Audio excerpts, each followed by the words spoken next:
बेटी से बहू तक दिव्या अपने माता पिता और भाई की बहुत लाडली थी। यूं तो उसका नाम दिव्या था, लेकिन माँ और पापा हमेशा प्यार से उसे चंदा कहते थे। सरोज, चंदा कहाँ है मेरा? अपने कमरे में बैठी पढ़ रही है। अरे तो उसे बताया नहीं, पापा आ गए। जाओ बुला कर लाओ उसे। अरे बाबा, आपकी चंदा कह रही है उसे नोट्स बनाने हैं। हम लोग खाना खा ले, वो बाद में खा लेगी। अरे ऐसे कैसे? बस 10 मिनट लगता है खाना खाने में, और मैं तो अपने चंदा के बिना खाना नहीं खाने वाला। दिव्या के पापा उसके कमरे में जाते हैं। क्या कर रहा है मेरा चंदा? बेटा पढ़ाई तो होती रहती है, चल पहले खाना खा ले, फिर आराम से पढ़ना। पापा, आप मुझे डिस्टर्ब कर रहे हैं। मुझे असाइनमेंट सबमिट करना है कल कॉलेज में। आप लोग खा लो ना। बेटा ऐसे नखरे नहीं करते, अभी भूख से तेरा सर घूमने लगेगा। पता है ना, भूख तुझसे बर्दाश्त नहीं होती। और बेटा अपनी हेल्थ सबसे पहले होती है, बाकी दुनिया की सारी चीजें बाद में। कोई बात नहीं, 1 नंबर काम आ जाएगा, क्या फर्क पड़ता है। चलो अब गरम गरम खाना खाते हैं। पापा दिव्या का हाथ पकड़कर उसे कमरे से बाहर खींच लाए थे।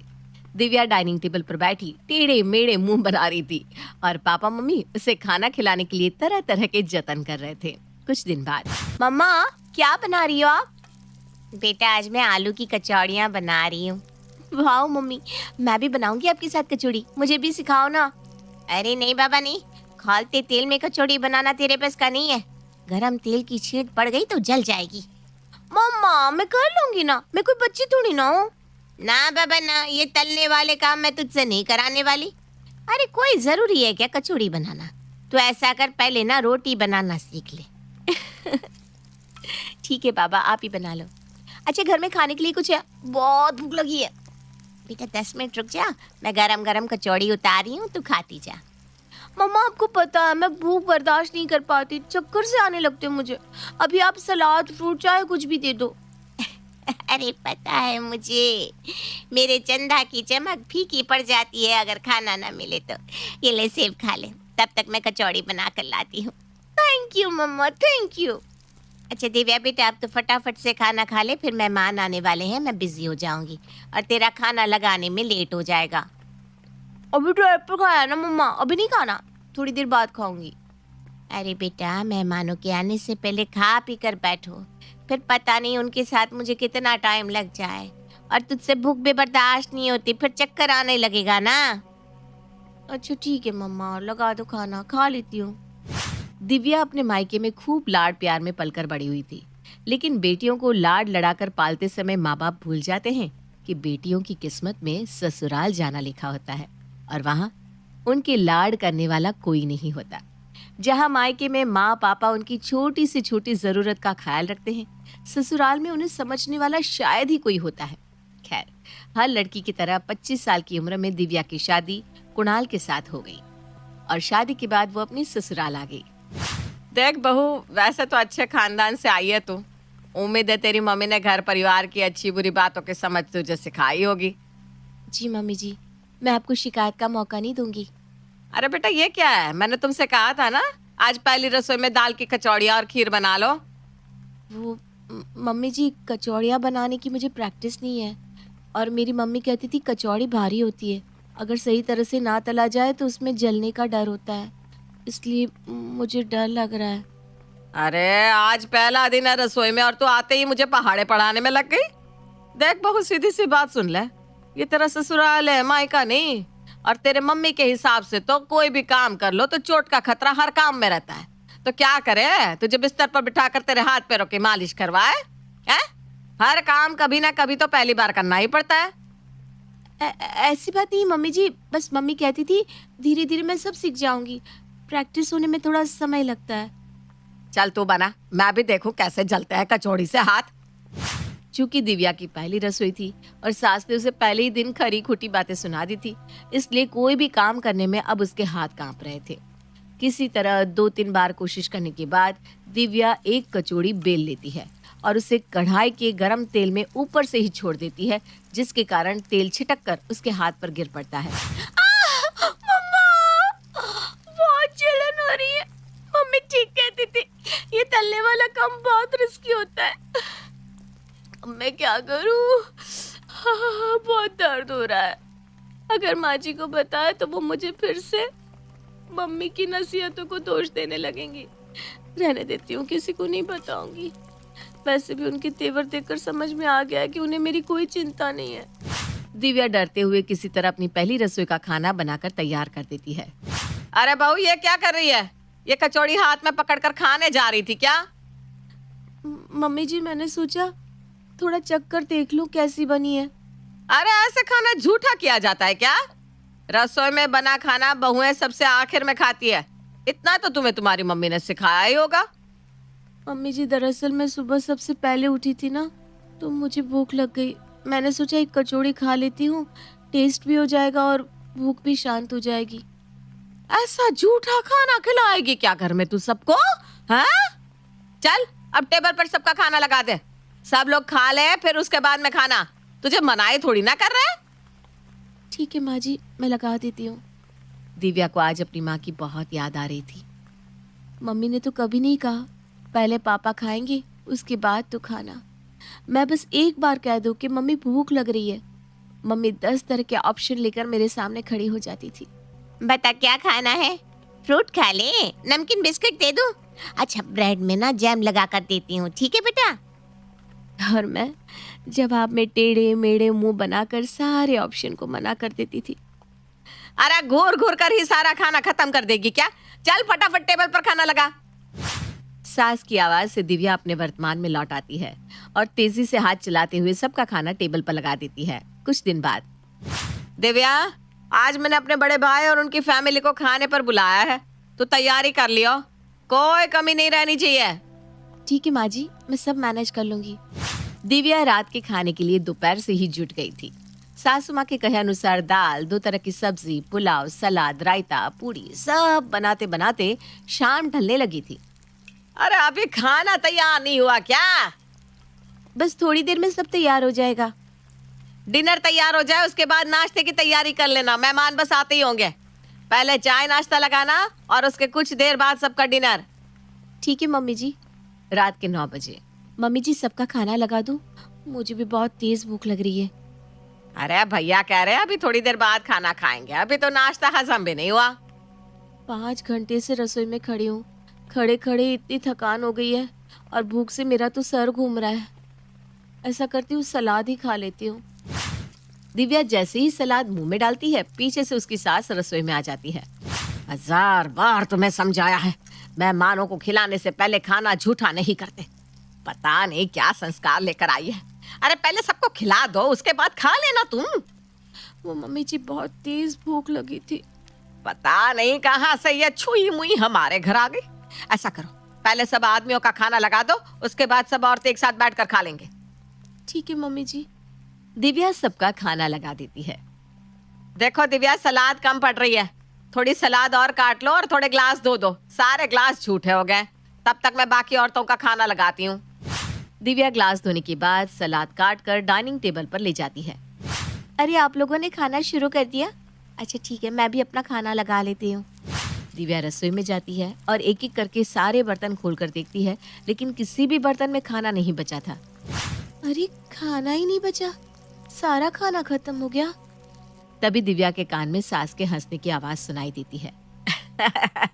अरे खाओ ना बेटा, 2 पूरी और खानी ही पड़ेगी। बुआ, सच में मेरा पेट भर गया है, आपने बहुत सारा खाना परोस दिया थाल में। अरे देख तो कैसी दुबली होती जा रही है, अच्छे से खाया कर। है? कोई बात नहीं, अगर मैं ब्रेड जैम भी खा लूंगी तो क्या फर्क पड़ जाएगा, बस पेट ही तो भरना है। दिव्या के लिए आधी कटोरी सब्जी और 2 पूरी बचाने की जगह उसकी सास अपनी भतीजियों की थालियों में जबरन खाना परोस रही थी। बाहर डाइनिंग टेबल पर होती बातें सुनकर दिव्या की आंखों से आंसू बह रहे थे। शायद यही तो अंतर होता है ना बहू और बेटी में। बेटी की भूख और तकलीफ तो सबको दिखाई देती है, लेकिन बहू के लिए कोई सहानुभूति नहीं। ऐसे ही नहीं एक लड़की पापा की परी से घर की गृहिणी बन जाती है। कविता, जैसा नाम वैसे ही गुण। कविता को कविताएं करने का बड़ा शौक था और ये सिलसिला शादी के बाद और तेज हो जाता है। लीजिए खाइए ये खाना, ले लेकर स्वादिष्ट जायके, और हाँ याद रखिए मैं कल जाऊंगी अपने मायके।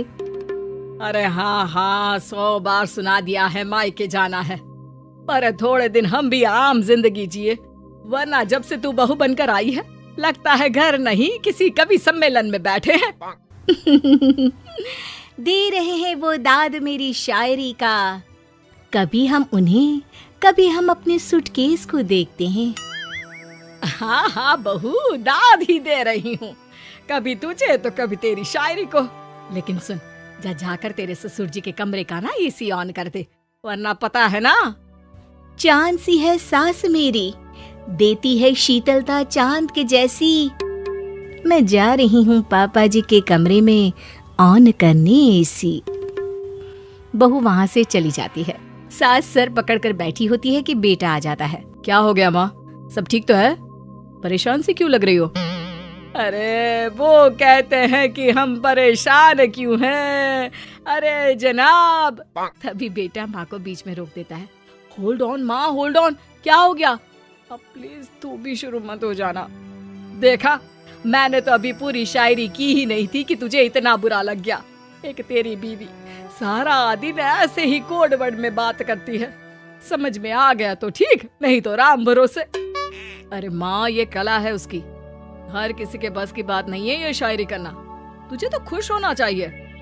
अरे जा बेटा जा, तेरा कवि सम्मेलन तेरा इंतजार कर रहा है, वहीं जाकर खुश हो।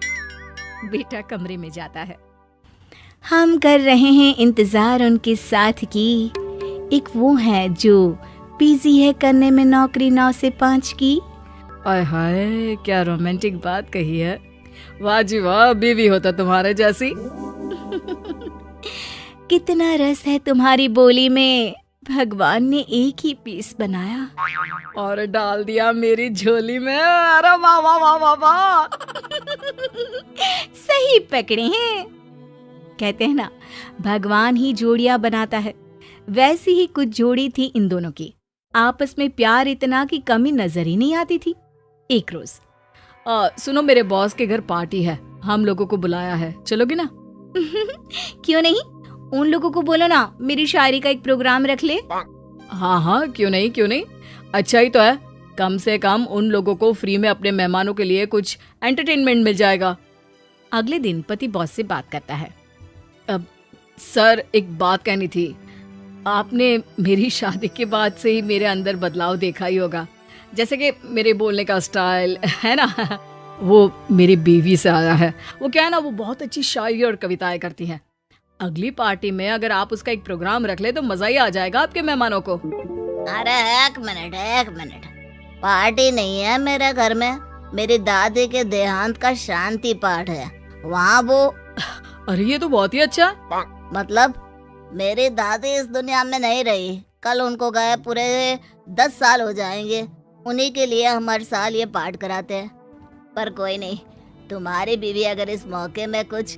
अरे कैसी बात कर दी सर, मेरी बीवी हर मौके को संभालने की काबिलियत रखती है, मैं बोल दूंगा सर, आप बिल्कुल चिंता न करें। अगले रोज सफेद कपड़ों में दोनों मियाँ बीवी सास के घर पहुंचते हैं, जहां बॉस की बीवी कहती है, अब हमारे बीच कविता भाभी दादी माँ को अपने ही अंदाज में श्रद्धांजलि देंगी। कविता सबके सामने खड़ी हो जाती है और शेखी बघारती हुई कहती है, वैसे तो मैंने आज के दिन के लिए कुछ खास तैयार नहीं किया है, लेकिन आज दादी जी के लिए मैं चंद शब्द कहना चाहूंगी। तभी पति जोर से चिल्लाता है, इरशाद, वाह वाह वाह वाह, इरशाद इरशाद। सभी रवि को देखते हैं कि ये क्या कर रहा है। रवि, माना बीवी की तारीफ करना फर्ज है, लेकिन ये नहीं कि तुम ये भी ना देखो कि मौका क्या है। अरे देशभक्ति गीत के माहौल में तुम अल्ताफ राजा के गाना क्यों बजवा रहे हो? अरे सर, अभी तो मेरी बीवी स्टेज पर आई है, समा तो अब बंधेगा। अर्ज है, दादी ओ दादी गौर फरमाइएगा, दादी ओ दादी तेरे जाने के गम ने हमें शराबी बना दिया, ऐसा किया जायदाद का बंटवारा कि मेरे पति के बॉस को कबाड़ी बना दिया। वाह वाह वाह वाह। शौक सभा में आए सारे लोग बहू की तरफ देख रहे थे। तो गौर फरमाइएगा, एक और कविता हाजिर है दादी की याद में। अरे नहीं, बस भाभी जी, आज के लिए बस इतना ही। अच्छा, अब सभा को समाप्त किया जाता है। रवि, कल ऑफिस में मिलना। कविता घर आकर सास के सामने अपनी कविता की डिंगे मारती है। अरे क्या बताएं माँ जी, क्या समा बांधा मैंने, क्या समा बांधा मैंने। पूरी की पूरी महफिल ही शांत हो गई कि ये क्या सुना गई। अरे बड़े बड़े गजल गायक से लेकर लेखक भी समझ नहीं पाएंगे मेरी शायरी की गहराई को माँ जी। ए जी जरा बताना तो अपनी माँ को। पति जो कि पत्नी का दीवाना था। हाँ हाँ माँ, अरे बॉस तो इतने खुश थे कि कल मुझे ऑफिस में स्पेशल मिलने के लिए कहा है। माँ समझ जाती है कि बेटे की नौकरी खतरे में है। वो मुस्कुराकर कहती है, बीवी की बेवकूफियों को कहने वाले झकास बेखबर है इस बात से कि कल लगने वाली है तेरी क्लास। वाह माँ जी वाह, मेरे साथ रह रहकर आप भी शेरो शायरी करने लगी। लेकिन भूलिए मत वो गहराई, वो फीलिंग हर किसी के शेर में नहीं होती। और होता भी यही है कि रवि की नौकरी खतरे में पड़ जाती है। बॉस उसे डांट कर घर भेज देता है। माँ, आज बॉस ने बिना बात के डांटा, क्या करूं मैं? कविता की शेरो शायरी करने की आदत को कैसे छुड़वाऊं, वरना इस बार तो नौकरी बच गई पर अब नहीं बचेगी। चल ठीक है, मैं कोशिश करती हूँ कि कविता की कविता में किसी तरह ब्रेक लगा सकूं। अरे बहू, वो दैनिक कानपुरी वाले कवि सम्मेलन करवा रहे हैं, बोल तो तेरा नाम भर दूं। ससुर जी की शेरों जैसी है मूछ, नेकी और पूछ पूछ। अरे जल्दी करिए माँ जी। बस बस, ये जो मूछ और पूछ वाला शेर है ना, वहाँ एक बार बोल देना, तेरी तो बल्ले बल्ले हो जाएगी। शरारती माँ जी, पसंद आ गया ना ये ससुर जी की मूछ वाला शेर? अरे माँ जी विश्वास मानिए, कोई मेहनत नहीं की थी इसे बनाने के लिए मैंने, बस अभी अभी खुद ही लिखा मन में और बोल दिया। कमाल था ना? सास मन ही मन मुस्कुराती है और सोचती है, बेटा बस एक बार कवि सम्मेलन में स्टेज संभाल ले, फिर जो टमाटर और अंडे की बारिश होगी ना, सब खुद ही भूल जाएगी। लेकिन होता क्या है खुद देखिए। कवि सम्मेलन का स्टेज और बहू माइक पर। वो कहते हैं साइकिल तोड़ो वायरस भाग जाएगा। अरे जरा वाह वाह तो करिए। वो कहते हैं साइकिल तोड़िए वायरस भाग जाएगा। साइकिल तोड़ के बैठे हैं हम, अब कहते हैं कि चेन तोड़ना था। वाह वाह वाह वाह वाह वाह। बस फिर क्या था, जैसा कि सास ने सोचा था, अंडे और टमाटर की जो बरसात होती है, बहू भागकर घर पहुंचती है। माँ जी, हम तो आज की बात भूलकर भी शेर नहीं बोलेंगे कभी। अरे अरे क्यों बहू, क्या हो गया? बहू सास को सारी बात बता देती है। वो करती रहती थी अपनी मर्जी, ले आती 2-4 टमाटर तो बन जाती टमाटर की सब्जी। वाह वाह वाह वाह, क्या बात कही मैंने।